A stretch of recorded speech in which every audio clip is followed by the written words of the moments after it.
Careful what you say or you'll get infected.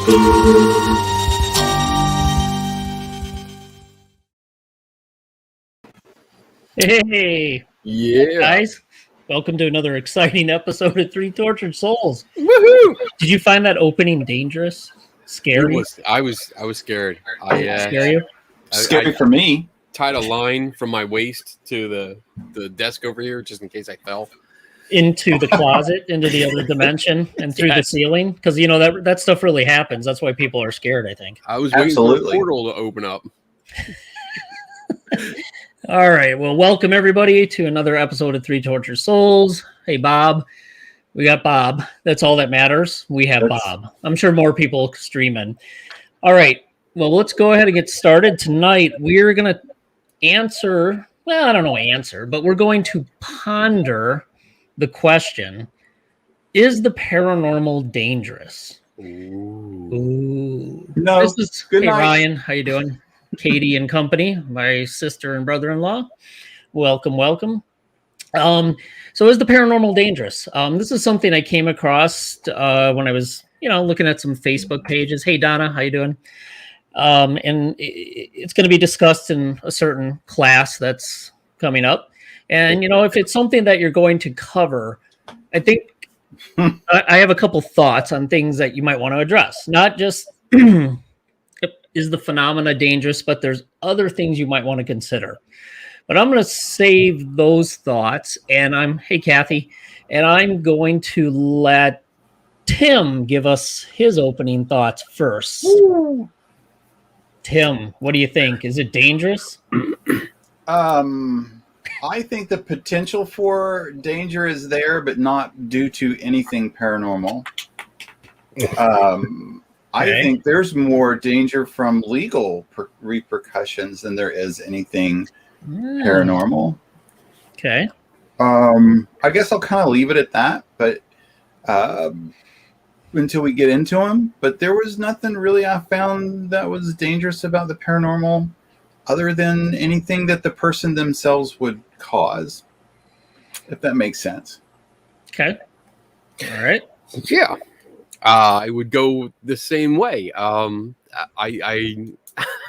think we might be on the same path here, because I sat down and I was trying to think like what it could be dangerous. How is this dangerous? And I think there's going to be that initial impression of, oh yeah, it could be dangerous because of demonic stuff and evil spirits and evil energy. Already? I broke the seal. Broke the seal. You keep that up, I'm gonna have to break the seal early tonight.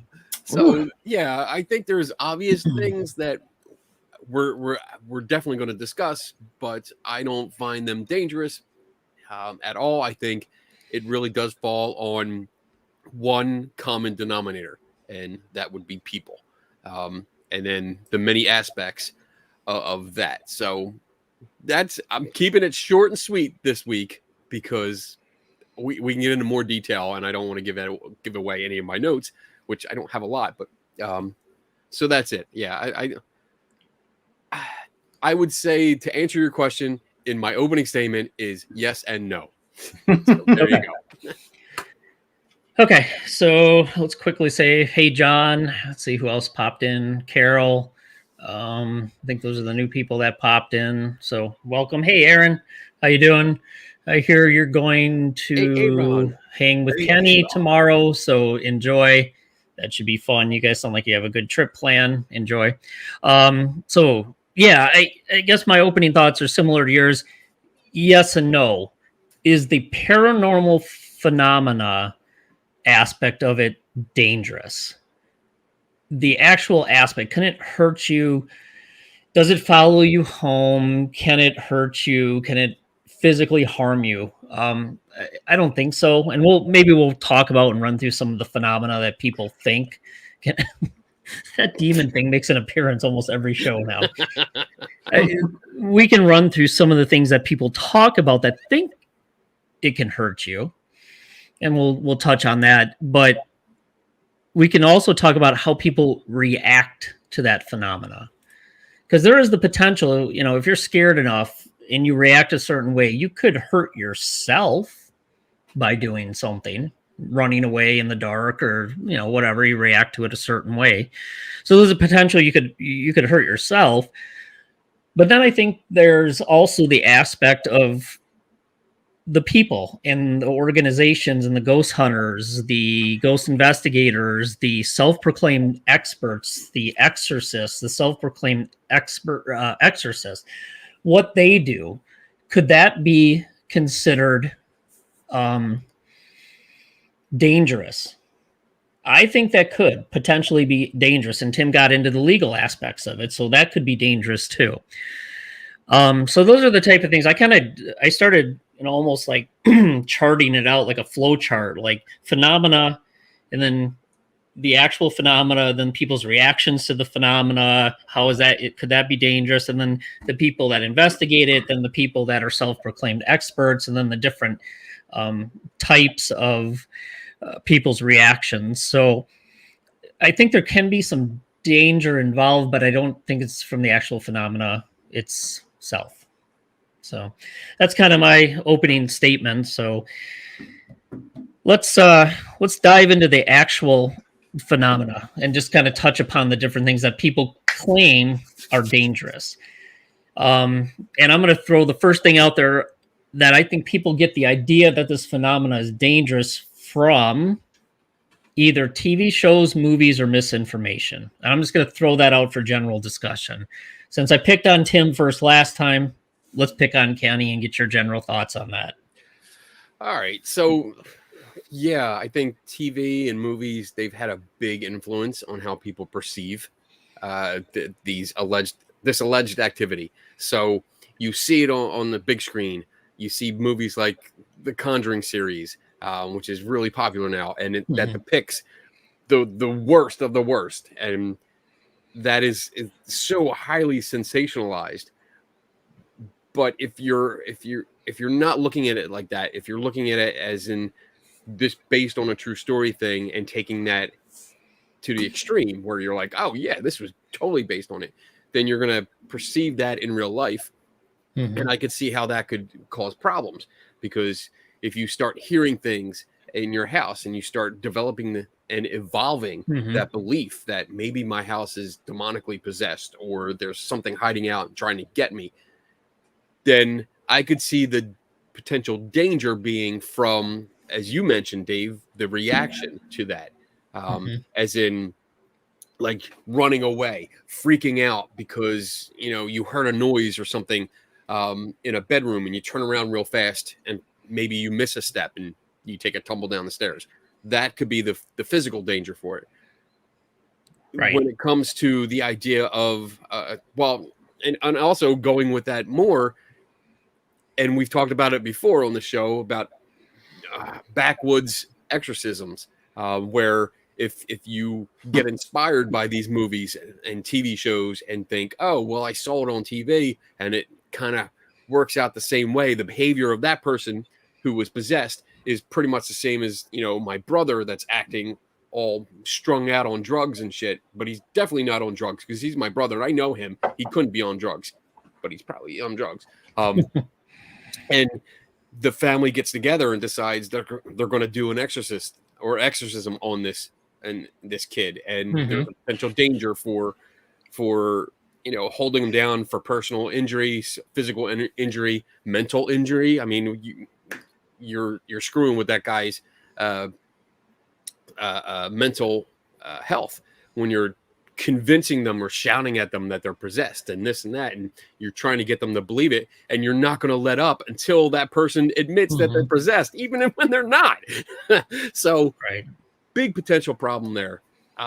But when it comes to the idea that this translates into real life, there is no danger. Like, as far as I'm concerned, there is no danger. I don't see a danger from demons because I see them as mythology. Same with ghosts. I just don't think they come around. So I don't see any danger with that. If you tell me there's a demonic case and we're going in, okay, I'll tag along, but I'm not worried. I'm not really worried. I'm worried about the person they think is demonically possessed. You know, that's the potential danger. So that's my 2 cents on it. Okay. Well, to kind of add on the TV and the movie thing, but thinking of dangers, I also kind of thought about dangers to other people. And I can't remember if you mentioned The Conjuring, but I can't remember if you had talked about this before, if this is the correct place I'm thinking of, but it seems like places that are born out of lore and make it kind of big on movies or books, or that becomes like a trip for places, you know, people that want a day trip. And Tourist I mean, they attraction. go to people's private homes and they go to personal locations of people.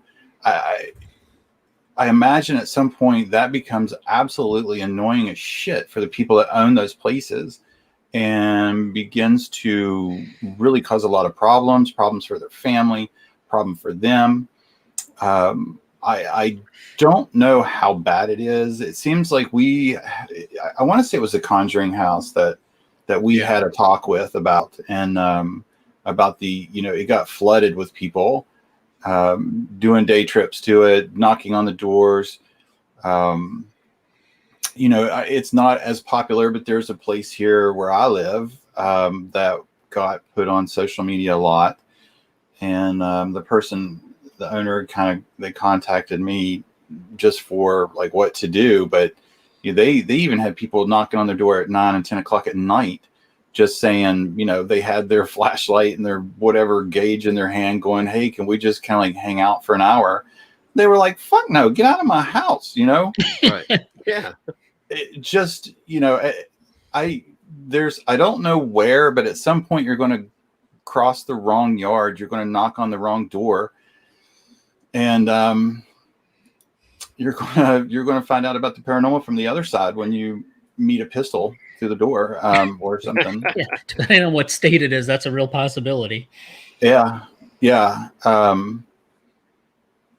So, you know, the other thing that kind of came to my mind was grief vampires with psychics and con artists like that. But I kind of think maybe we'll delve into something like that later. But when you talked about movies and television locations, you know, that kind of comes to my mind. Not necessarily dangerous for the people, but for the problems that you cause, or you globally, not anybody in particular, but people that want to go and feel like they have the, I don't know, the right, I guess, for lack of a better word, to knock on someone's door and say, you know, I'm 42 years old. I've been investigating the paranormal for 57 years. I have the skill to do this, you know, let me in your house. No. And no. You know, at some point that becomes maybe not dangerous, but certainly causes a lot of stress on someone. I know, well, the Norma Sutcliffe, who was the previous owner of the Conjuring house, she's the one that we've talked about, and she dealt with that for years.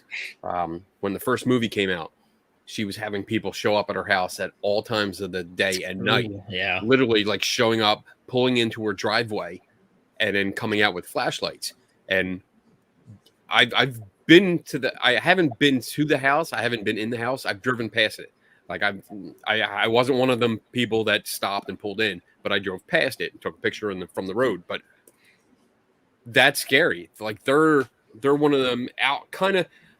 It's kind of like Tim, like where you are. It's kind of like this road that you just don't travel unless you have to go that way, and it's off the road. So if someone pulls in your drive and gets out with a flashlight, I'd be scared.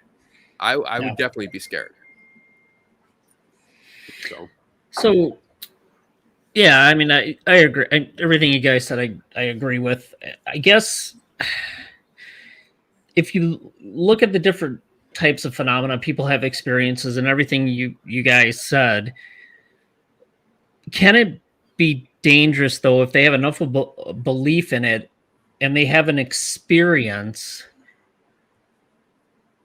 and they get scared enough, if it's a real paranormal or supernatural phenomenon or not, and they have an experience, can it be dangerous to them either because they believe in it enough, they get scared enough, and they start having real issues with it, to the fact where, ooh, I need to either move or get out of here, or they start having, some serious stress issues with it, and then maybe some mental health issues, or they get scared enough and let's say they think they see something at night and they start running and they trip and fall and hurt themselves, and that's been known to happen.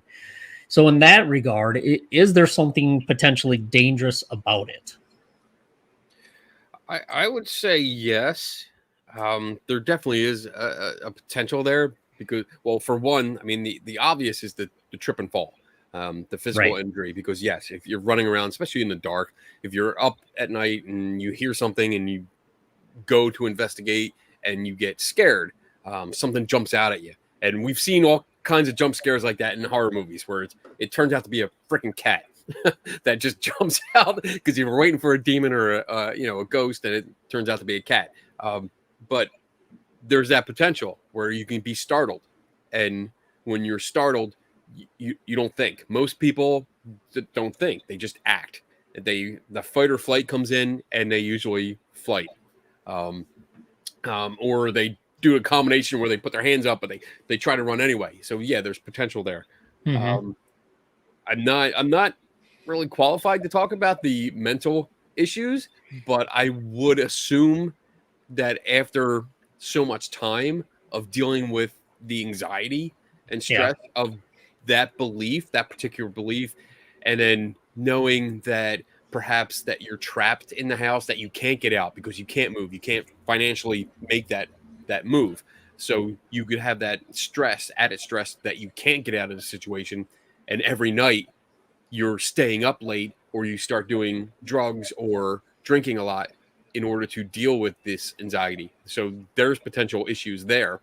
Right. And then the sudden health risks, where if you are prone to like a heart condition, and you wake up and you suddenly have this weird experience, maybe you see a light, and instead of just investigating and figuring out maybe the light is from like a neighbor or a car or something, and I'm just speculating here, this is all hypothetical, but you see that and you start seeing that as an entity, and it scares you, and your stress level goes up, your heart's beating faster until you have a heart attack, and you drop dead because of fright and the high anxiety. So yeah, there are these dangers here, but these are like, I don't know, maybe it's just from my perspective, I think these are far-fetched, but for someone that does have a belief in it, I think they can be very, very real. So that would be a concern. Okay. All right. First question from Carol: has anyone claimed to be harmed that wasn't debunked? Sure. I mean, there's probably hundreds and thousands of cases people say they're scratched. Yep. I mean, that's just that's the first thing that comes to my mind. Like, oh, they get scratched, but you can't prove 100% that it was them. So yeah, and I think there's some poltergeist cases where people were maybe hit with some objects. I mean, they weren't seriously injured, but they were hit, and they weren't seriously injured, and not 100% of those or 100% of the incidents were debunked by any means. But some of that may be that they didn't try to debunk them; it just happened and they were reported. So yeah, there's just examples of that for sure. the whole harming thing is it's Okay, been something that's interesting to Yeah, me. sorry. Go ahead. No, it's okay. It's been something that's been very interesting to me for a long time, and it's one of the things. And we talk about what changed us and started making us think more critically. You know, it's one of the things that is on my list for that is people that say that they have experienced either scratches or an attack by a demon or an extremely hostile or angry or violent ghost. And I'm like, what happened? You know, and they're like, look, I've got a scratch. And I'm like, I don't know how much harm that is, though. Is that dangerous? I mean, I scratch myself all the time. I'm working on something and I cut myself, but is it dangerous to work on and get cut? I'm just thinking, you know, it got me thinking a long time ago. I'm like, if this is an interdimensional being that can go from planes of heavenly or hellish places and travel and break through the planes of existence just to come and kick your ass, and it shows up in your bedroom and it puts 3 marks down your back, it's like, there you go, bastard, take it. I'm like, my mom whipped me harder than that, and my mom loves me. I don't understand, like when you know the dangers of it. I certainly don't know of any autopsies that have listed on it cause of death, demon Haunting. attack, demon attack, haunting, apparition, pissed off ghost, revenge ghost, manner of death, claws through heart. Excessive anal probing by ET. Oh, I mean, come on. Where have you ever seen somebody death by alien? This show took a right turn. Well, come on. I mean, everybody, look at all the reports of abductions and things they've done to people. Right. You don't see that. I've never come across an autopsy report or death record that had any kind of unusual cause of death such as that. Now, yes, John, put your earplugs in it and just ignore us. I can't say. I mean, maybe there's something out there that is an official record of a paranormal death caused by something like that. I mean, maybe.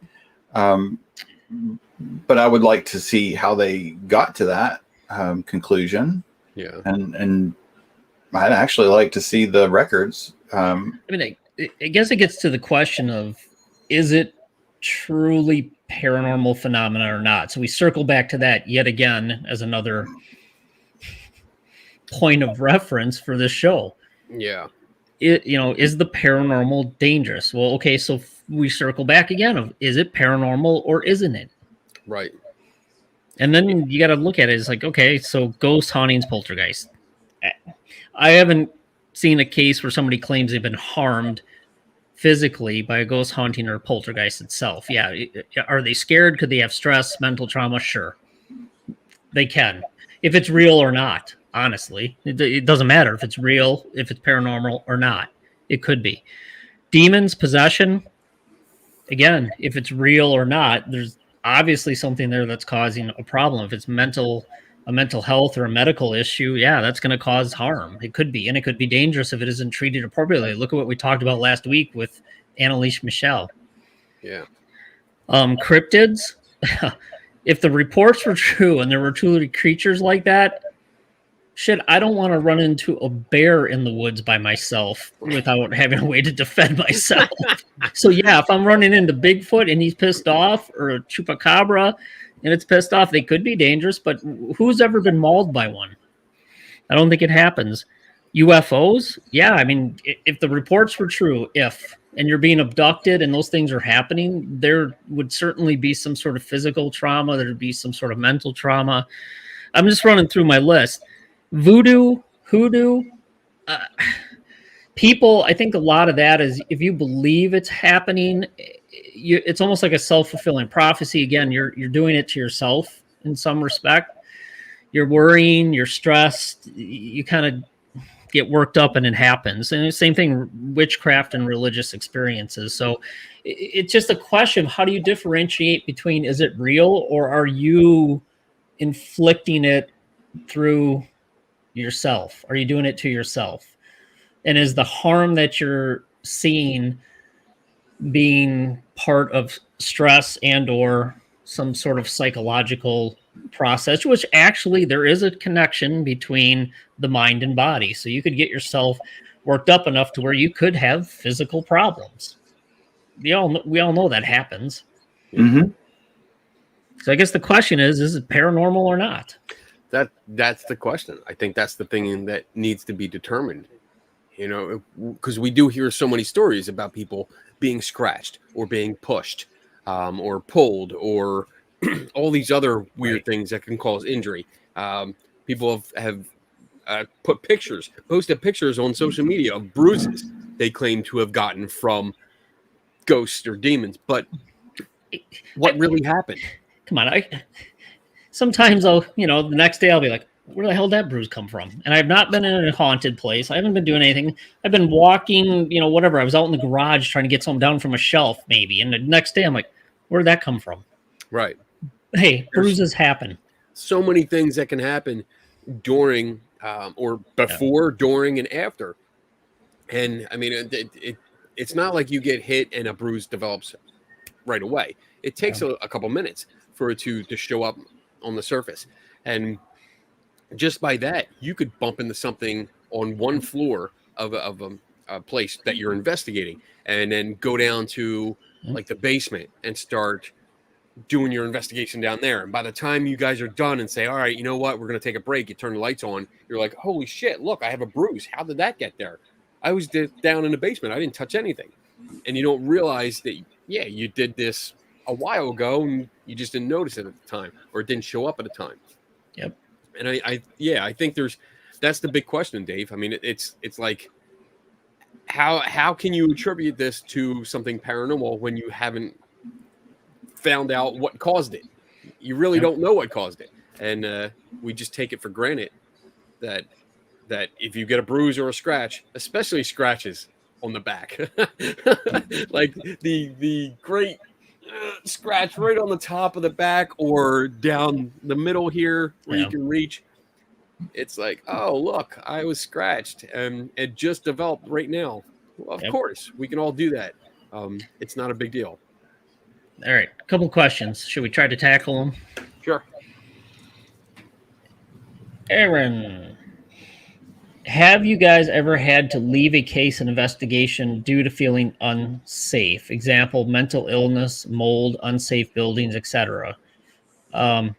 Yes. Yes. Yes. For, let's see, unsafe buildings, yeah, quite honestly, probably shouldn't have been in there to begin with. Mental illness, I don't know if it was mental illness. It was more of an unstable family situation where I think the wife thought there was some paranormal activity going on, and the husband came back, and I don't think he believed in any of it, and he seemed like he was drunk, so we left. That was an uncomfortable situation. I don't think mold or any environmental things ever caused us to leave, but those mental illness and an unsafe building would have been my two. So I'll let Kenny and Tim answer. I had one case. It was a long time ago where I showed up, and it was a gentleman he had a 1-bedroom apartment, and he kept saying that he was seeing faces all over the place. And I showed up. I was actually helping out another team at the time, so I went out with them and went in, and the guy looked sketchy. He just looked sketchy from the beginning. Almost reminded me of like a short, chubby Doc Brown. Like that's what it reminded me of. And I was like, all right, you know what? We talked about it like right before we went in, and we left some of the members of the team outside, and the rest of us went in.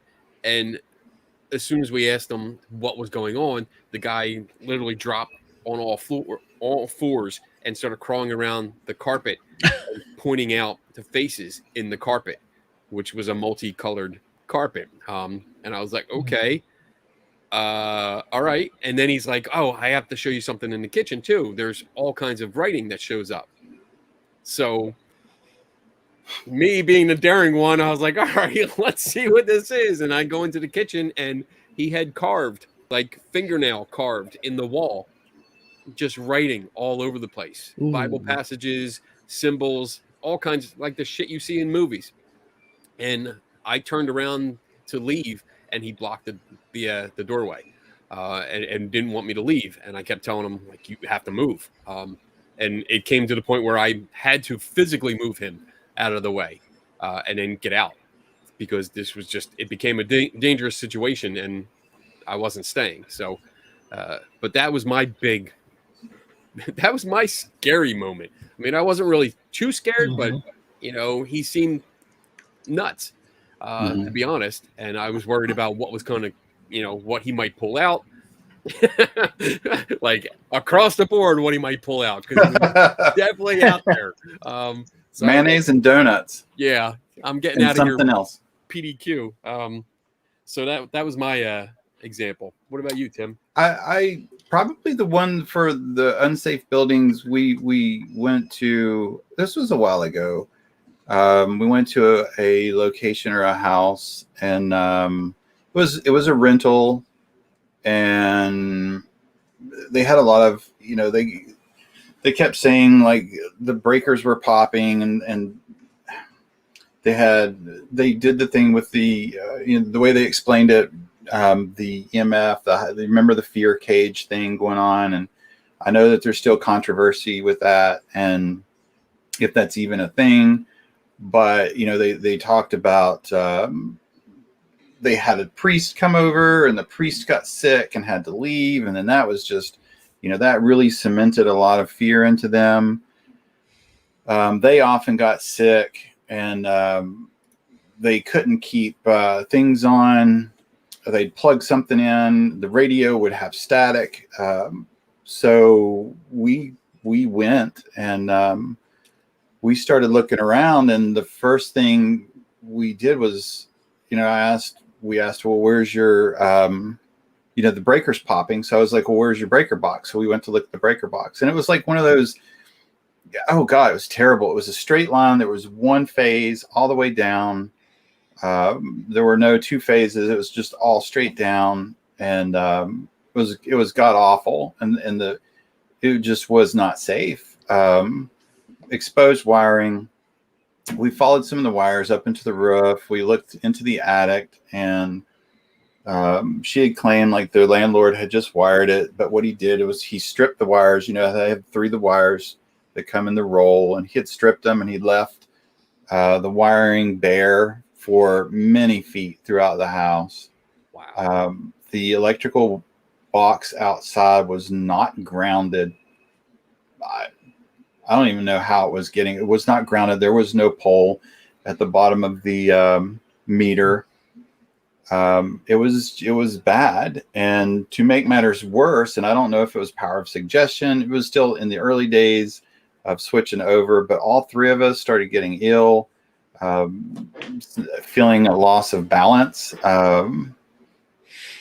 And I mean, we didn't chalk it up to anything paranormal. It was just, we did the EMF thing, and no matter where you went, the scales were just flying off everywhere. And so we left. We told them that it really looked like a very dangerous situation. We gathered up some funds and had an electrician actually go out so that they could have a proper inspection to turn over to the landlord, and also gave them some numbers to rental tenants, rights advocates that could give them some attorney help if needed as well. But it was probably the most scariest part was just seeing all the exposed wiring up in the attic, and it was just laying around, and it was really not good. I have no idea how they didn't have a fire. But Okay. yeah, we beat out. Like, we were like, you need to go. I don't know where you're going, but you need to go. Don't be in here. And Right. we tried. Cool. All right. Another question from Carol. Are there any documented cases of someone being scared to death? I actually looked into that. I have a couple papers. I don't know if they actually truly 100% documented if they were scared to death, but I wouldn't be surprised if somebody actually was scared enough to where it caused a heart attack. I do have papers on it. I just never had a chance to dig into them and read them. So maybe I'll make a note, and maybe it'll encourage me now to finally read them. So I'm reading the American Heart Association says that although rare, yes, you can be scared to death when you have a sudden cardiac related event related to an adrenaline surge. So you get such a surge of adrenaline that it looks like it just basically overclocks your heart and you're done. Okay. But it doesn't look like it's rare. I'm looking. I'm trying to see if there's anyone that has actually been scared to death. But I can't find anything that like actually comes up and gives me records. Yeah, I'm doing the same. Like I'm scrolling through probably the same things you guys are. I'm seeing it looks like it just keeps saying yes, it's possible. Right. Yeah, but I don't see any like actual cases mentioned. All right, we'll look. I made a note. I'll look into it because my papers were revolving around, I think, voodoo death and hoodoo, and trying to curse people, scare people to death, and I'll have to look and see if there's anything in there, or death by curse. I think that was it, but well, I should be able to save that. I'm sure I'm cursed. Yeah. All right, another question, Carol. Does the Gula community have records of hoodoo curses and resultant harmful results, or any ethnographic studies, reports, or any from any other I don't know. I would have to look into that. Yeah. All right. So that was an easy answer. Don't know. And there's a lesson for everybody and others that teach classes. It's okay to say I don't know. And get back to you. Bob has a question. I know it's difficult because you all live so far apart, but would the three of you and Donna and Jen ever considering doing a live investigation one time in the future? I think that would be awesome. Sure. Absolutely. That would be fun. Yeah. Yeah. I mean, yes, historically, we've only been together once, but yeah, sure. I would definitely do that again because that was fun. And I would love to be able to investigate a place. Yeah. It would be interesting. Tim and I have done it together. We were the best. Yeah, I'm just going to keep looking for more questions. We have investigated. Tim came up, and we went to the White Hill Mansion in New Jersey. We stayed overnight there with a few other people and investigated. But yeah, we need to do one with all of us to get together. It'd be fun. Maybe once the world gets out of the pandemic. Stops infecting itself. Yeah. All right. I think that's it for questions. So, all right. So, moving on. I think we've covered the phenomena and the potential that we've kind of concluded, at least from my hearing from the three of us, is not knowing if it's paranormal or supernatural or not.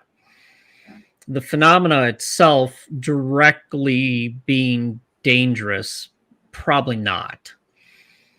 But the way you react to it there could be some danger there. But it's just you, the way it's reacting. Is that a fair summary of what we've talked about? Yeah, I think so. It's the reaction. It's the reaction to the perceived event, not the actual event itself, because we don't know what the event is. Okay. Tim?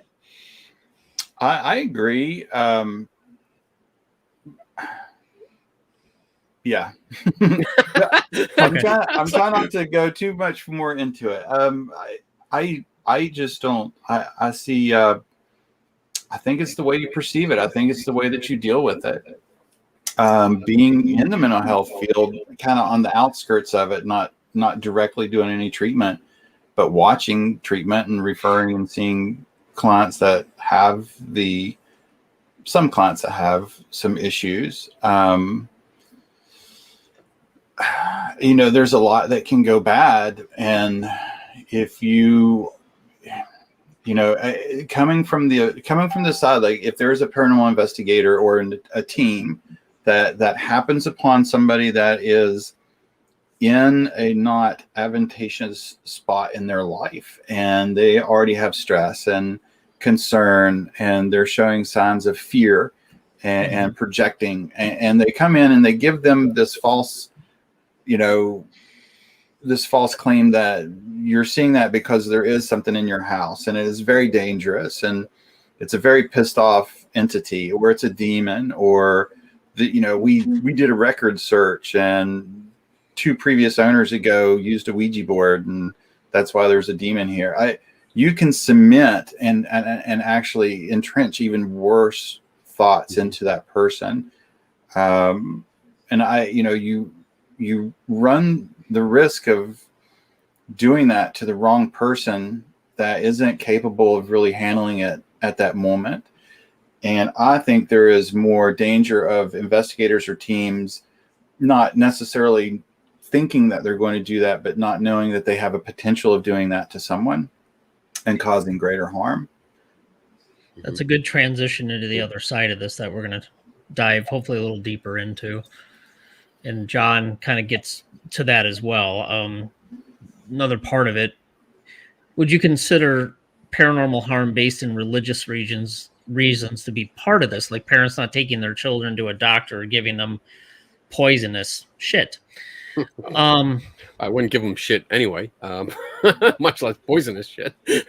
Yeah. I mean, what Tim's getting into is what I want to talk about next is people doing the investigations and what they tell people. And is that dangerous? What John's asking and getting into is religious reasons. And to me, I didn't necessarily have that down. I had religion down as far as like how, let's say, a church or religion would handle demonic possession and exorcisms, because that directly gets into supernatural paranormal aspects. But paranormal harm based in religion reasons, like parents not taking their children to a doctor, I don't know. That's a good question. I didn't really think about that, because people can claim religious exemptions from vaccines and other things. I don't want to get into a religious, political, medical debate tonight, because that's a whole nother topic. Yeah. I think that's almost a freedom of choice, freedom of religion type debate. But if you want to say, if it's paranormal, their children don't want to go to a doctor because demonic possession, and they choose the church instead of medical. I can only speak really a lot from a Catholic Church perspective, but even the Catholic Church would say you need to go get a medical evaluation, a psychiatric evaluation before we'll even consider it. Yeah. So, yeah, I would say they would do harm if they didn't get a medical evaluation in that respect when it comes to paranormal or supernatural and the demonic part. Other things, giving them poisonous stuff, that obviously that would be bad. It would be harmful if you give them some poisonous treatment or whatever they're giving them, as opposed to a true medical intervention. So, but that anything beyond that, it's kind of a gray area. You're getting in a belief system and a choice system, and that's a real touchy subject. And I really don't know. We're talking, keep it to paranormal, supernatural stuff tonight. That's my comment. I think what you're where you're getting at and what John's asking, it straddles the fence between the belief and the quality of life, or way you live your life, your lifestyle, and paranormal. Where I think we're talking more about like ghost hunting and paranormal investigation, and is that dangerous, as opposed to a belief system that prevents somebody from going to a medical doctor based on religious beliefs. Which, for me, yes, I would probably group that into paranormal, and I think I touched on that last night on my other show when I talked about it a little bit. But I think that's more misinformation and a conscious choice that people are making. So I wouldn't consider that. I don't know if that's that's what we're talking about tonight. Yeah, that's kind of, you're getting into ethics and civil rights, and I've dealt with that with minor children, and it wasn't easy, but I'm like Dave. I think we'll keep all that stuff out of our show because that gets it gets really deep, really fast, and really touchy. So, yeah, I mean, it's a good question. It really is a good question, but that's probably, that type of a question is probably a show in and of itself, and you would probably want to bring in a well-seasoned attorney to answer certain questions. Yes. Yeah. Okay, and then Bob followed up with, well, religion is paranormal, so, well, I agree with that. It's something. It's a belief system. It's beliefs in something without proof. Religion. I mean, the basis of religion is that. But again, we don't want to get into religion. But I'll argue with you on that one, because if you look at various studies that have done that question that have questions that address religious belief and other paranormal beliefs, such as ghosts and hauntings, they differentiate the two. They definitely are not the same. People who believe in ghosts and hauntings don't necessarily have religious beliefs, and those that have religious beliefs don't necessarily believe in ghosts and hauntings. So that's not necessarily true. So you got to define exactly what you're talking about when you say religion and paranormal. Those are broad, overlapping terms that you cannot just... The hell was that? What the hell is going on? It's not me. Somebody drove up my road. Oh, wow. Jesus. So you can't just say religion is paranormal and paranormal is religion. That is not that's a broad general thing, and you can't make that general broad statement. Studies have shown that's not true. I'm going to disagree. Well, that's not what the studies say, so I'm going to disagree with you 100%. I would think that's subjective. It's subjective because you haven't defined it. If you define it and you study it and ask the questions, it shows a difference. So you're asking people to differentiate, but you're asking, I mean, that's the question they're asking us. And I don't differentiate between paranormal and religion. I see religion as a paranormal belief. That's how I see it. And if you see it differently, that's your perspective.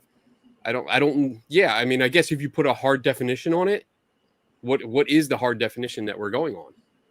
I think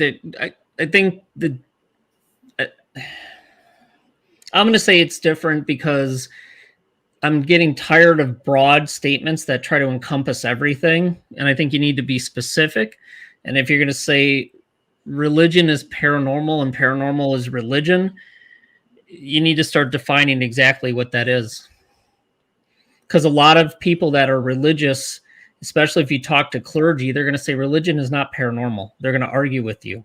They're going to say, no, it's not. It's not paranormal. They're going to say, Kenny Biddle, that's your opinion. And the clergy, the religious clergy, say that is not paranormal. And I can say the same thing. So I mean, they're going to argue. You're not a trained person in the clergy, and they're going to say that's not true. So you have to be trained in a belief system in order to have an authority in this? What's a doctor of philosophy? Is that a belief system? Yes or no? In any field? I don't know. It is. I honestly don't know. A lot of people will argue that if you have a PhD or a doctor of philosophy in any field, that is traditionally, that could be thought of as a belief system as well. Okay. So your belief, they could argue with you as well that your belief system is science. That's a belief system. Okay. So I don't know where you're going with this. Like, it's the fact that just because their belief system is different than yours doesn't mean they're wrong. And your definition, you grouping them into paranormal just because you think it's paranormal doesn't mean to them it is.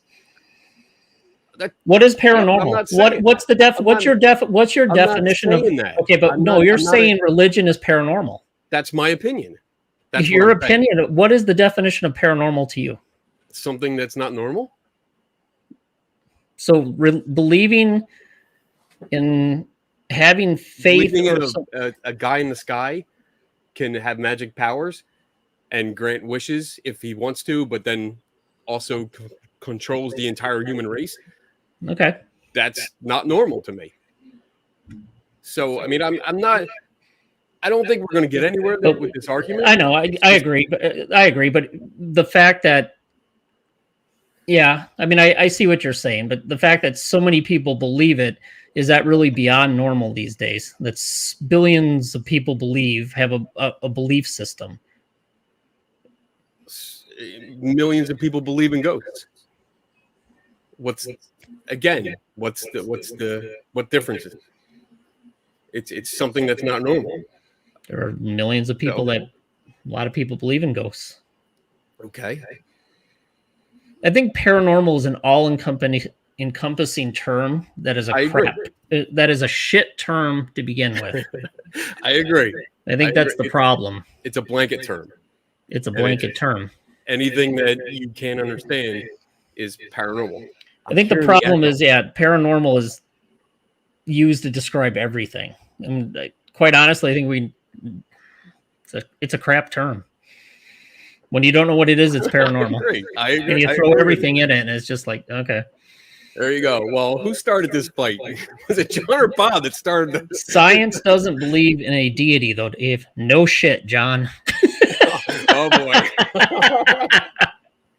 Yeah, I kind of think that. Well, which deity? Which deity? Yeah, now we have a big problem there. Yeah, that's true, John. But this is an interesting thing. There are a lot of scientists that are religious. So explain that one to me. That could be a whole show in itself. Scientists that are religious, that are hardcore religion. Yeah. Then to me, that's really interesting. Then you sit there and go, how does that work? You can just look on the creationist, the Genesis. It is fun that we can have a disagreement. And it's not just a circle jerk. Well, you know what? This is right, because look, I mean, we're still laughing and we still have a good time. We had a disagreement. We have a disagreement in this topic, and we're obviously coming from two different sides of this, and we're still able to sit here and have a conversation. We're not yelling at each other. My butt does not hurt. I'm still good. See ya. No, just kidding. Oh. Just kidding. Just kidding. Right. See how Dave plays? That's just fun to do that to somebody once. Tim's awfully quiet on this topic. He's just I popcorn. Yeah, I am. I have my thoughts, but my most favorite thought is, this is when we go out next time, we're going to get Dave drunk on some more Pabst Blue Ribbon, because he gets a little red. He's ready. No, it's hot as shit. I'm telling you right now, it's hotter than hell in this room. I don't think this room was great for privacy and not having the sun in the background. But as far as the air conditioning getting up here, it ain't happening. Oh yeah, you're turned around from what you used to. No, be, right? this is the office that's okay next to that loft, and holy balls, does it get hot up here. All right. I thought you were looking at the window. No. Okay. No. It's I'm a not closed even room. about to throw some more into this. Oh, come on. You know you want to. What were we talking about? Oh, okay. Bob's got to throw. How do you know how hot hell is? Can I tell you what my Catholic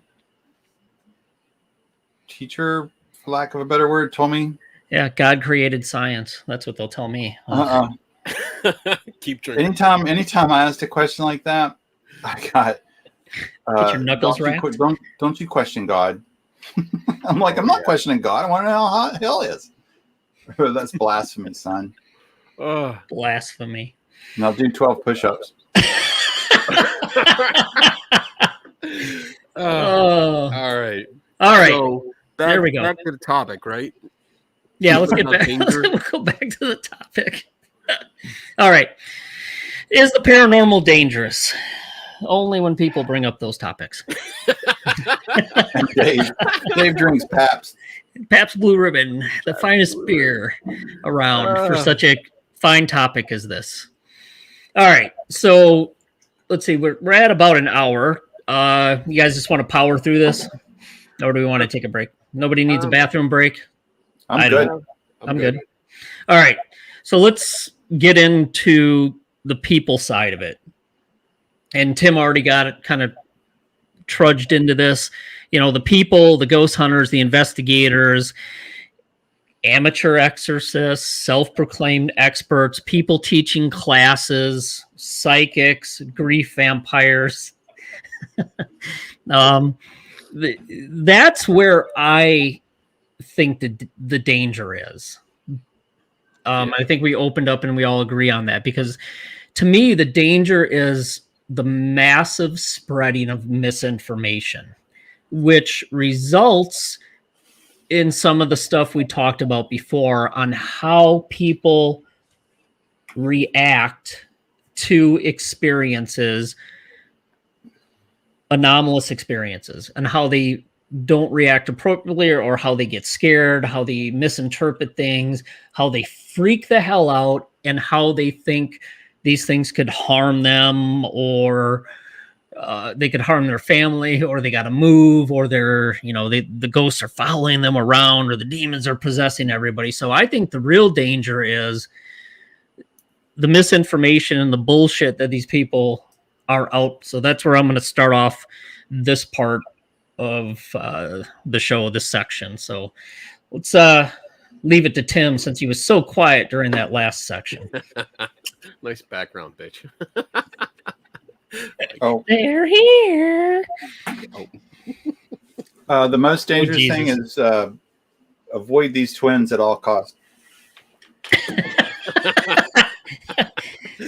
There's Tim spreading that I think misinformation. exactly what Dave said. That is by far more dangerous than any demon or legion of demons or whatever the hell else is out there. I watching, you know, looking back at what I did when I first started and thinking, oh shit, I really should not have said some of the things I said about people having ghosts and you know, being worried and you know, give them a cause for worry or stress. And I'm glad I changed when I changed and started looking at things differently. But outside, I believe probably most harm is going to come from people like what Dave said, groups that are more interested in splash reels and hits and likes and potential TV contracts, or getting their name on a guest on some famous show. I think that there's a lot of potential there to do a lot of harm for people. I kind of think, as far as individually, people's belief in the paranormal is a contributor to potential harm as well. I would say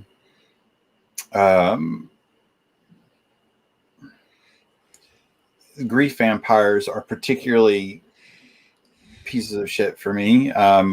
People that use their so-called ability to find lost loved ones, missing children, giving someone the ability to hear the last words of their deceased children. I mean, just absolutely infuriates me. I think that is absolutely disrespectful. To charge someone, and I don't think you should do it, period. But then to charge someone and then to tag someone and bring someone along to keep wanting to talk to someone that's deceased, a loved one, but in particular children, or giving someone false hope that they can find a missing loved one, particularly children. I think that is devastating. That is financially devastating to a family that has already lost someone. That is piling on emotional trauma, psychological trauma to someone that's already had enough of it, and they're waiting. They're waiting for people to have that so that they can jump in and financially fleece them. Um, uh, that is incredible to me that someone would do that, and I think the harm in that, even though someone might think, I've heard the argument when I have this discussion with other people that, well, if it's making them have comfort, is it really doing them any harm? And I'm kind of like, well, is it? You have two pathways. Are they coming to a closure? Are they coming to a point where they are comfortable and ready to let go and be peace with the loss, which I think is very healing, but that's me. Or is it going to be something where they're just going to always have this tag and they're always going to carry around, a way to go pay $400 or $500 to have a discussion with what they think, or they're being told it's a deceased person. I think, at some point, remembrance and respect and letting go and moving on is a good way, is very healthy. Not forgetting, and I'm not saying that, but actually coming to terms and healing. And I think people like grief vampires will stop that, and they'll just keep the wound open so that they can keep getting money from them. So yeah, that's really personal. I can go on and bitch about that for a long time till I get really pissed and want to go find one, and I don't want to go there. So I'm gonna stop here. So you guys go ahead. Yeah, I can add to that. I agree. The whole grief vampire thing and not allowing the grief process to play out to its natural end, where you get that sense of moving on. You're caught in a loop. You get caught in a virtual time loop where you keep coming back and you spend more and more money to have that next communication with that loved one, and people lose everything sometimes. We've seen cases.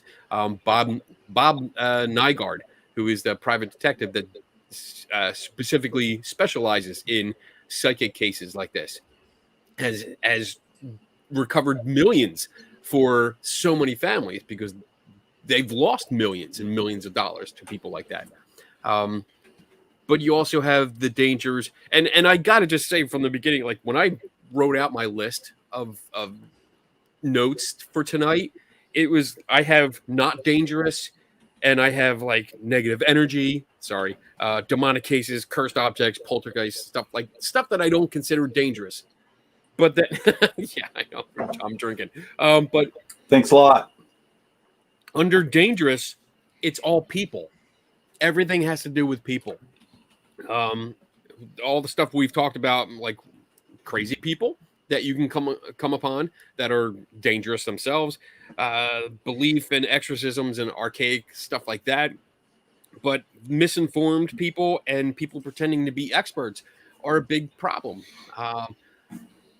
The most famous case or most famous people I can think of are the Warrens, who exploited people. They went in and they fed them.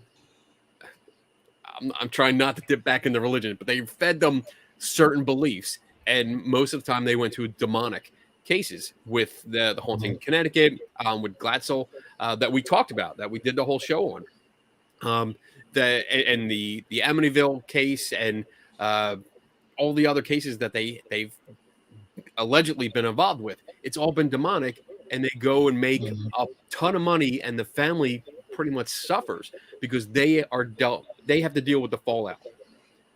They have to deal with the media that's constantly coming to them. They have to deal, like with the Conjuring house that we talked about, they have to deal with visitors coming at all times of the night because they want to see the haunted house, coming onto their property, maybe just walking into their house. There's a lot that goes with that, and it all comes back to people.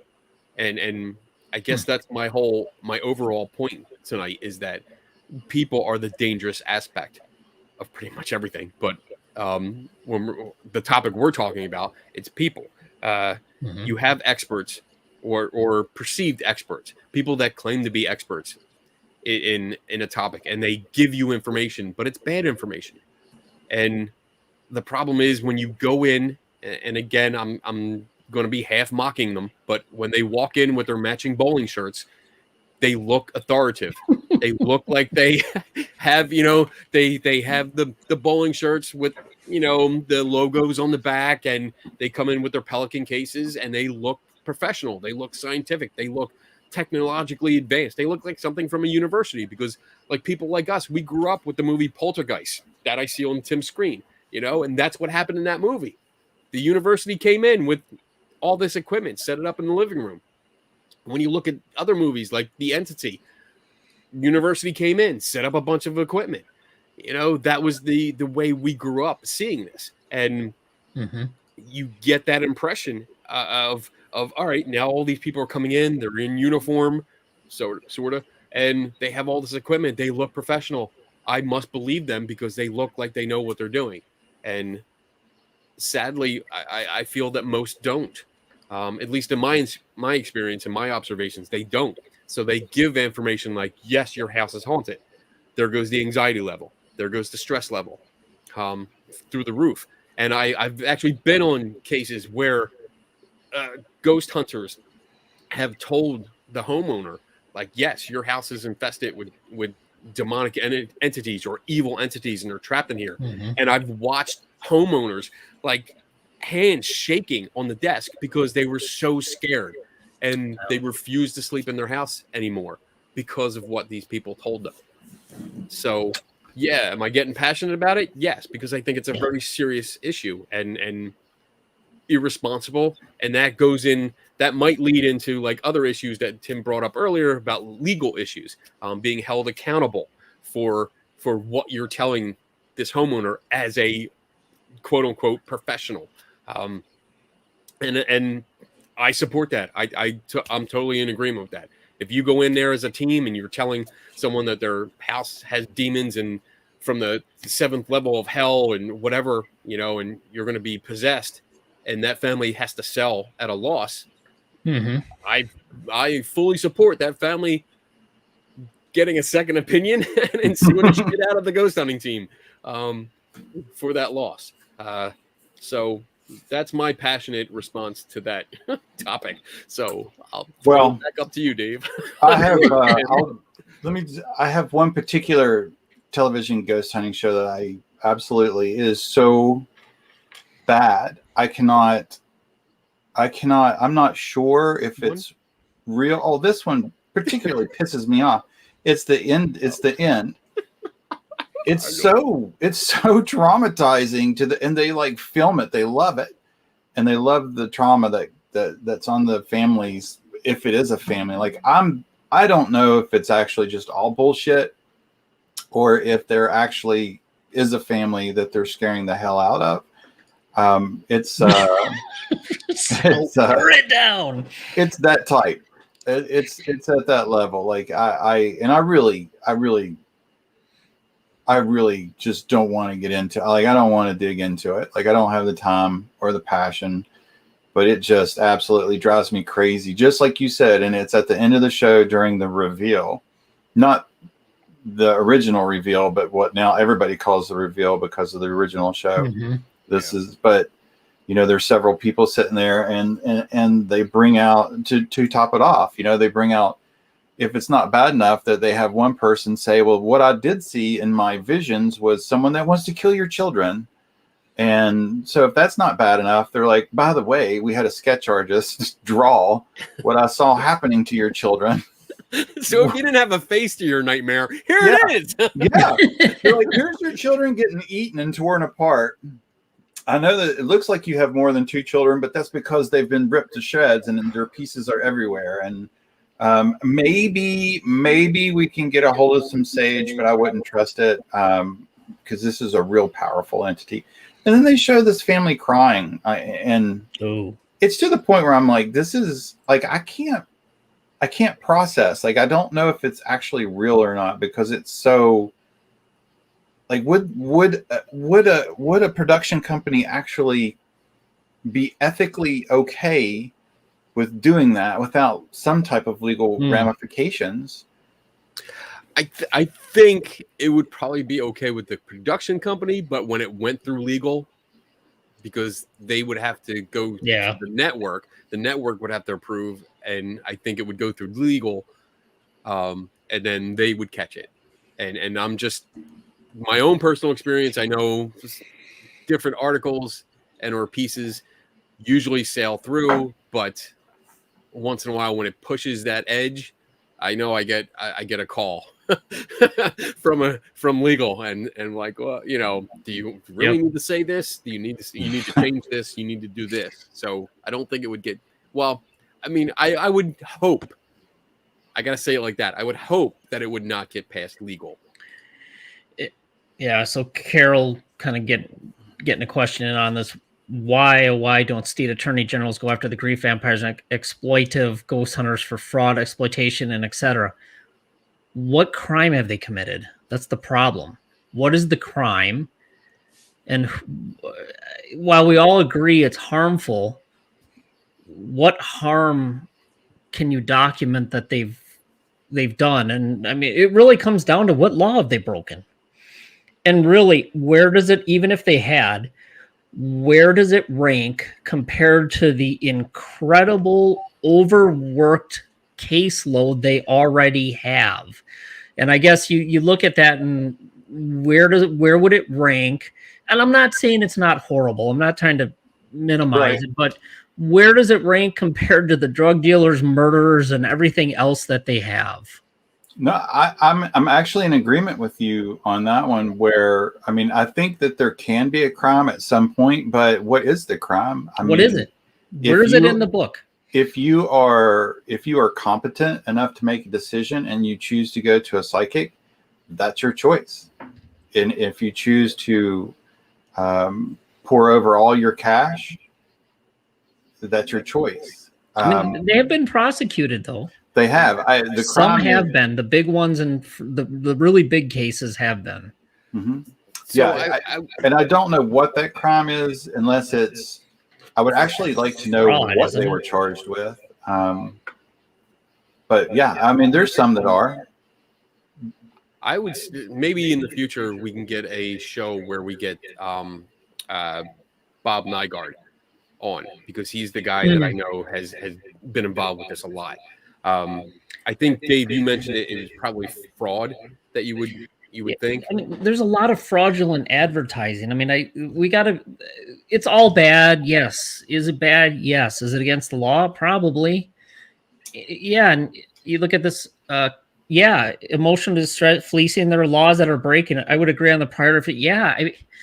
My God, there's a lot of bad shit that happens, and they got to prioritize and focus on spending their resources. And it's horrible. Yes, everybody. I wish we had unlimited resources to go after everybody, but are we going to go after somebody who willingly gave up their money to be, defrauded out of $50 by a psychic, or are we going to go after the drug dealer that's providing meth to people, or the guy who's going around murdering people? I guess you got to think, what are their priorities? I would say to that is that it's not. I've never seen a case that goes after someone that's bilked out of $50. We're usually talking 50 grand, 100 grand, or more. And they have gone after someone, and they kept going. But it's still fraud. It's still a deceptive practice for financial gain. It happens all over in a lot of businesses. I agree, and I'm not arguing that point. But it doesn't negate the fact that it is fraud. And if somebody wants to pursue it, then definitely I agree with it. And that's why there's skeptical groups and others that are going after these people, trying to have a public campaign of information and trying to educate people that this is a bunch of crap and don't fall for it. Right. But so I was hoping Aaron would jump in, because I knew that he would understand it far greater. At least have a. Damn it, Aaron, get on this. Yeah, Ron. Come on. But in Philly, where I'm from, we have an anti-fortune telling law, so it is against the law. It's true. Stated like flat out. It's stated you cannot do any fortune telling. So yeah, if you do practice, it is a crime. Just even for a novelty, it is a crime. Yeah. So at least for here. I don't know how many other places do, but like it's not statewide. I know it's just Philly. But maybe that's another approach. I mean, instead of wondering why they're not going at it after, I mean, one, check what your state laws are, and if you don't have one, try Plus, to get your legislature to and your governor to pass one and sign it. Well, I mean, there's other laws that you could go. If they're conspiring to commit a crime to get money, and I don't know, and I'm sure it's going to be different in every state. But if you're conspiring to commit fraud, like you might not be able to charge someone for bad psychic readings, but you know, if they're an organization, you could prove that they're an organization that works together to go out, recruit, find people, and then work together to fleece money and conspire to defraud someone of funds. Probably that would be something that would look like a charge. I don't know.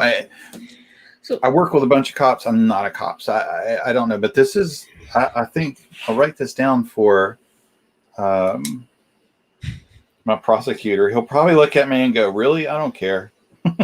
I guess the thing is, if you did have somebody bring something like this in front of a judge, and it was not huge, it wasn't tens of thousands or hundreds of thousands of dollars.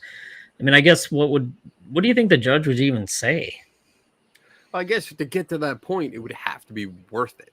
And this is, I think maybe this is where you're going a little bit, at least what you're trying to say is that is the conviction worth the crime? Like if you're only bilked out of $50, you know, it's not worth spending thousands of dollars to have a court date to have everyone involved. So let's say Kenny Biddle's the judge. Oh shit. There'd be a plea deal. And Judge Biddle would never make it to a judge. Judge Biddle, a jury.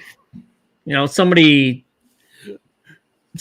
this case came before you, and this supposed fortune teller milked, I don't know, let's say 10 people out of a total of $20,000.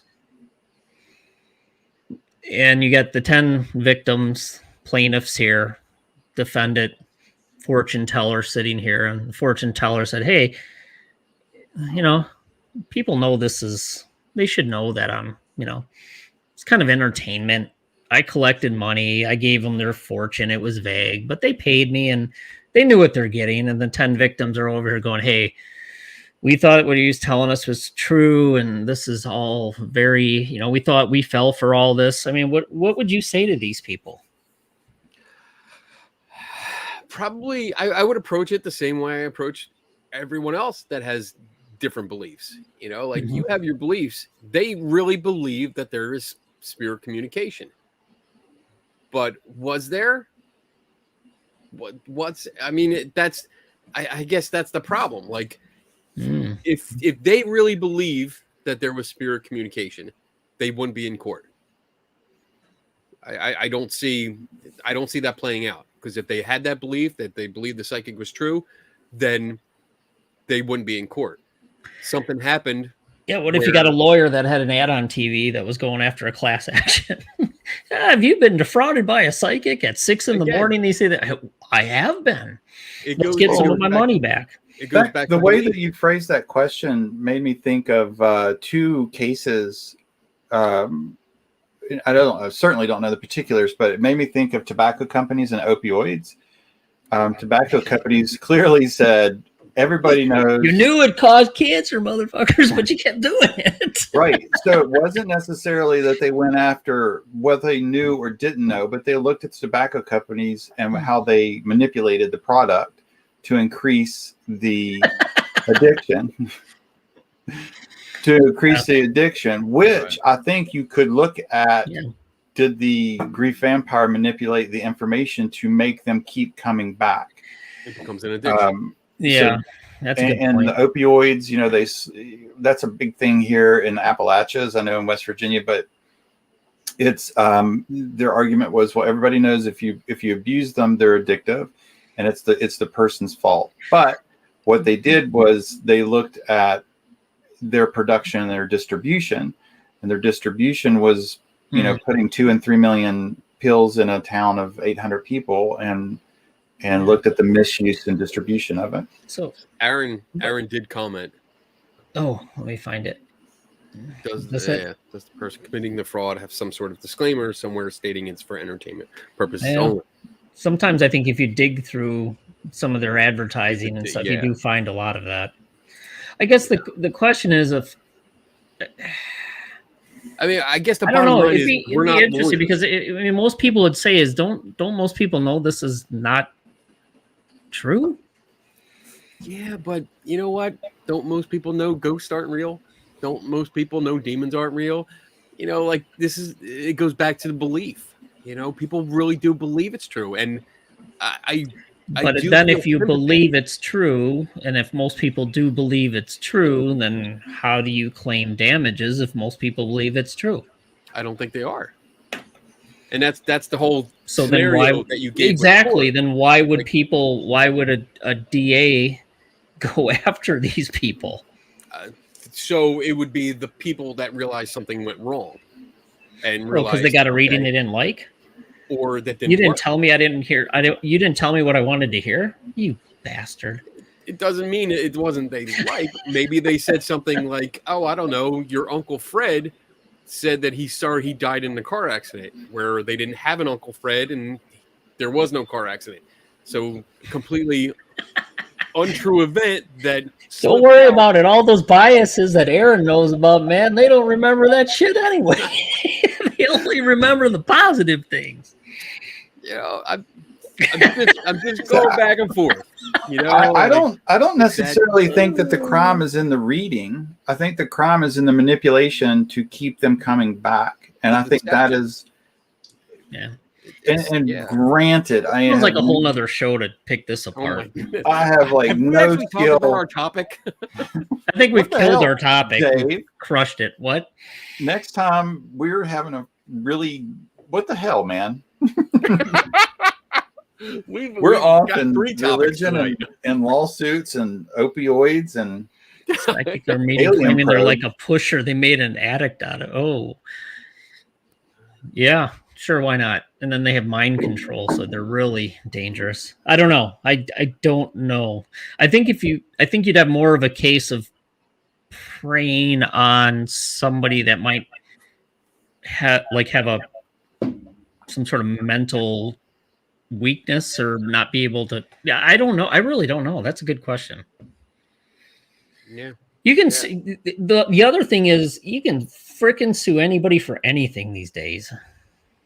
I really think I'll work on it if you guys are okay with it. I'll see if we you go ahead. can contact Bob Nygaard and just get his perspective. Like what is that would be good. That's a good idea. Yeah. Okay. Because I mean, we're just speculating here. We're not lawyers. We're not in this. So I have no idea. I don't know what constitutes grounds for a good lawsuit, a solid lawsuit or a criminal charge. I don't know. So we can bitch back and forth all night. It doesn't mean shit because we're not the ones that are professionals in this. JD says, I'm gullible. That's not an illness. Well, I'm going to remember that if you need that's the defense attorney will definitely use that. This dude's just gullible. That's not an illness. Gullible. Come on. Dumb. That's not his fault. Let's see. We can sue anyone for anything, Dave. I'm taking you to court for making me think. I better end the show then. Sorry, John. Our insurance only covers so much, Dave. Damn. Yeah. You mean that in that big policy we have? That's right. Big policy. All right. 2/4. I think we've covered everything that we can probably start wrapping this up. Does anybody have anything else they want to comment on or talk about? Shit. I closed my freaking notes up. Anybody else want to talk about paranormal and religion? Kenny? Kenny, do you trust Wikipedia as a source of information?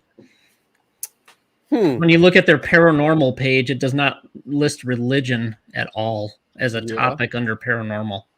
Okay. So You might want to ask your friends to still update that doesn't. if you believe paranormal or religion's part of the paranormal topics. It's still subjective, still personal belief. Well, I don't know. I thought So- Wikipedia was the knowledge of all, or I the don't know. source of You all know what? information. Let me ask the magic guy in the sky. Let me ask him and see what he says. Well, you know what? We Hold on. better. What was that on? Well, I'm sorry. What's his name? I forget. There's so many names. Well, it depends if you spell it frontwards or backwards. It's God or dog. Oh. And what was that movie? What's with Ricky Gervais? The one where he all of a sudden learns to lie and he makes up religion. One of my favorite I freaking. love that film. I love I it. can't remember that. My wife loves that movie, and I can't think of the name of it now. And where he starts talking to the crowd, and the crowd's like, "Oh, so God is both good and bad." And bad. And the crowd's like, "We better get that asshole before he kills us all." It's great. Anyway, the invention of lying. There you go. Yeah. Anyway, so that is a hilarious movie. So it proves both our points. The invention of lying. You make up shit, and if you believe it enough, it's true. So anyway, psychic vision. They said I'm right. Can't argue with them. Can't argue with the guy upstairs. All right. Yes. All right. Invention of lying. All right. So go ahead, Kenny. Anything else you want to talk about before we start wrapping up here? That's the only other dangerous thing kind of ties in with what we've said already, like an environment being dangerous, and that would be trespassing. When ghost hunters get it in their heads that a place is haunted, and even though it's restricted or fenced, like a big fence around with no trespassing signs, they still do it. There was an incident a couple years back where a historic place was burned down because the ghost hunters went in and wanted to do some kind of ritual, and they ended up burning the entire building down, killing it. The only thing that was left was the two fireplaces because they were made of brick and stone. Yeah. So that would be dangerous if people just trespass, because that goes into the legalities and also the danger of doing stupid shit like performing rituals with fire in an old wooden building. Just does not go together. And so I just wanted to bring that point up real quick because I know trespassing is an issue. That's a good point. So I wanted to touch on that. But other than that, yeah, I'm done. I mean, I blame people for everything. That's it. People are wrong. Anytime I go into a supposedly haunted place, especially an abandoned place, I'm always more worried and scared of the living than any potential dead or ghosts.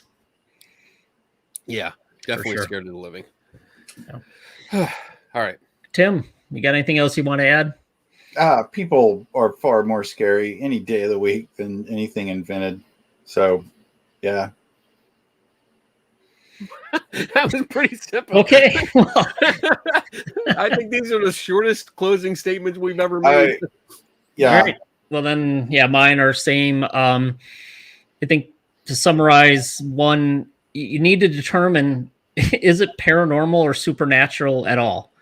It's kind of, then you can have the discussion if it's dangerous or not. But for the most part, I don't think the phenomena, especially ghost hauntings, poltergeists, even if they are of a supernatural paranormal nature, they don't seem dangerous. I mean, if you read the real case reports, ones that are truly documented, they don't seem to be dangerous. There's a couple with the poltergeist that people got hit by objects and scratch, but would I consider that dangerous? No.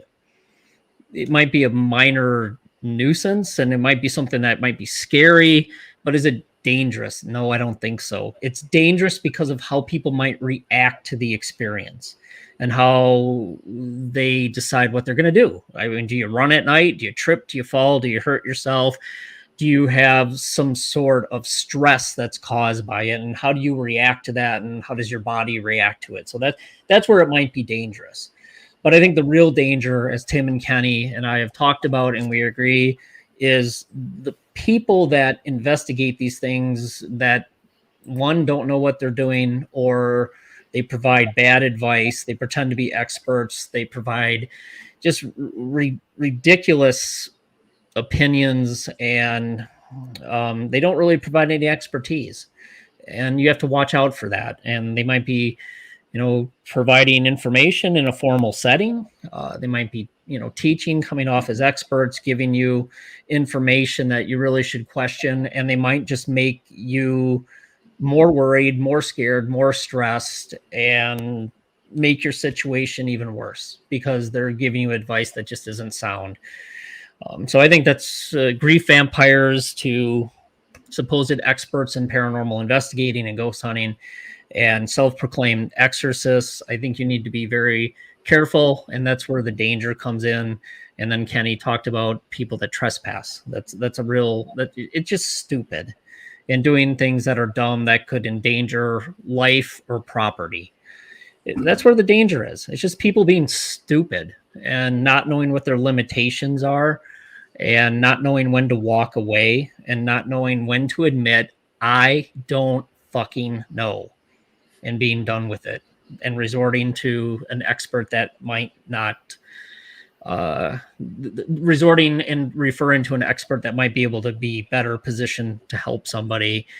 And you know what? It's always good to disagree and talk about it and figure out what the best option is, and work through your differences and get somebody who might be able to help you. So that's it. That's all I got. Now let's get to the best part of the night. What's everybody got going on? I got this great show on Saturday nights. Just learned that one of the hosts gets like all redneck when he drinks Paps. It's really cool. You should jump in. It's 8:00 Eastern. It's two of my best friends. We'll hook it out, fight it. Unless it's going so good that I'm just going to watch and send private messages egging it on. You gonna take that shit, Dave? And then I'm going to church tomorrow. I'll message Kenny. Texting each of us individually. Yeah. Like, don't let that fucker say that to you. Damn, Kenny. Come on, buddy. Shut up, you dick. I'll be at the same place Tim is, on Saturday. So that's about it. Oh my goodness. And now I'm going to make a special trip to show up at the dunk tank where this Kenny Biddle is going to be at. Damn right you are. Yep, I'm going to dunk that dick. Oh, there is a trophy for the best heckler in the dunk tank. So I'm gunning for it. I want to get that. There's 2 trophies, one for the best heckler and a dance contest. We're going to split that trophy. Year. This is the trophy from the last conference that I won because of the dance off. So I'm gunning for both trophies this year. Nice. So yes, I will be at the Gettysburg Battlefield Bash, August 20th to 22nd. I'll be setting up a booth, and you can come out and talk all kinds of paranormal and skeptic stuff. Try to lay off the religious stuff because apparently that's very passionate. No, I'll talk about it. I don't care. It's all opinions and it's all in good fun. I'll be drinking, so I'll be happy. I'll be in the dunk tank. I think I'm going to be scheduled for each day. So, because I dunked the dick. Thanks, Donna! You see the love I get? Do you see it? Oh, that's funny. All right. So, yeah, I'll be in the dunk tank, and it's for a good cause. It's for the Pennsylvania Wounded Warriors and an organization called Heroes for Hire, which sends costumed people. As far as I know, I gotta really look it up because I looked it up a while ago, but it looks like it sends costume people, especially the guy in the Batman suit. He's got a full Christian Bale Batman suit, like real deal kind of thing, with the real deal Batmobile, which is freaking awesome. But he shows up at hospitals and he entertains kids and stuff, and he's a really good guy. So I'll be there, and then September 25th is the Para Unity Conference in Woodbridge, New Jersey. I'll be set up there. And then October 9th is the Psychic Fair at Selma Mansion. and I'm just showing up. My wife has a booth there. She'll be set up, and I'll be helping her, and then I'll be just going around and. Do they know you're coming yet? Yeah.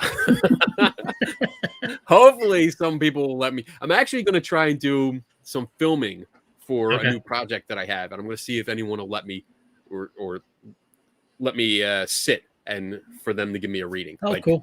I'll try and do as legit as possible. Mm-hmm.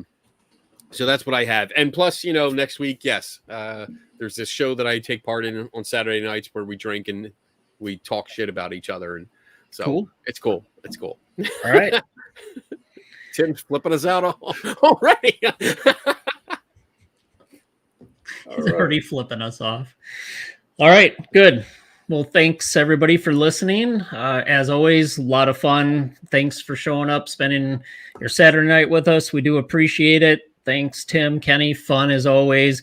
And again, it's always fun to talk with these guys. And you can see we can have a discussion. We can argue points. We can disagree. We can fight a little bit. But you know what? It's all good and fun. I enjoy the discussions, and we always walk away, and it's great. And we'll be back. We'll do it again. We'll see you next week. Have a good weekend. Everybody take care. Stay safe. Stay healthy. We'll see you soon. Don't for chance, don't for chance, don't for chance, with the real, don't start the day, with the real, what is real, don't question me, Dave is about, Dave is out, Dave is about, those everyone, I'm on TV, don't for chance, don't for chance, don't for chance, don't for chance. And what you say, oh, you'll get better.